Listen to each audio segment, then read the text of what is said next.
রবি ঠাকুর বলেছিলেন, ও যে মানে না মানা।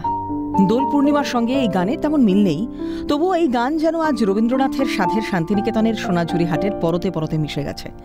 বন বিভাগ থেকে নিয়মের কড়াকড়ি করা হয়েছিল সোনাঝুরিতে, কিন্তু রঙের উৎসবে মানুষ আজ বন্ধন ছাড়া। বিশ্বভারতী বসন্ত উৎসব করবে না আগেই জানিয়েছিল। সোনাঝুরি বনের গাছ, বনজ প্রাণী, পরিবেশ বাঁচাতে বন দপ্তরের পক্ষ থেকেও সেখানে দোলে বিশেষ কোনো আয়োজন করা হবে না বলে স্পষ্ট জানিয়ে দেওয়া হয়। কিন্তু বীরভূম প্রশাসনের তরফে জানানো হয়েছে, পর্যটকরা সোনাঝুরিতে নিজেদের মতো রং খেলতে পারবেন, রং খেলায় কোনো রকম নিষেধাজ্ঞা নেই। বৃহস্পতিবারই বীরভূমের অতিরিক্ত এসপি এবং রাজ্যের বন প্রতিমন্ত্রীও পুলিশ এবং প্রশাসনের অবস্থান স্পষ্ট করেছিলেন। ব্যাস, নিয়মের বাঁধন গেল ছিঁড়ে। সোনাঝুরিতে ফাগের রঙে আত্মহারা হলেন পর্যটকরা। বিশ্বভারতী সহ শান্তিনিকেতন সোনাঝুরি কোথাও হচ্ছে না বসন্ত উৎসব। তবে শান্তিনিকেতনে যেই সমস্ত পর্যটকরা, তারা কিন্তু নিজেরা নিজেদের মতো দোল খেলছে এই শান্তিনিকেতনের সোনাঝুরি এলাকায়।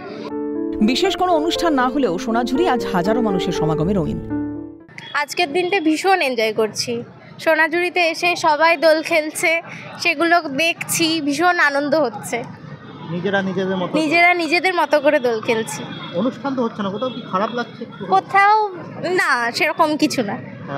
বোলপুরে বিভিন্ন জায়গায় অনুষ্ঠান হচ্ছে, সেই জায়গাগুলোতে ঘুরছি, দেখছি, খেলছি, তারপর এখানে আসছি, এখানে সবার সাথে দোল খেলছি, ভালোই লাগছে।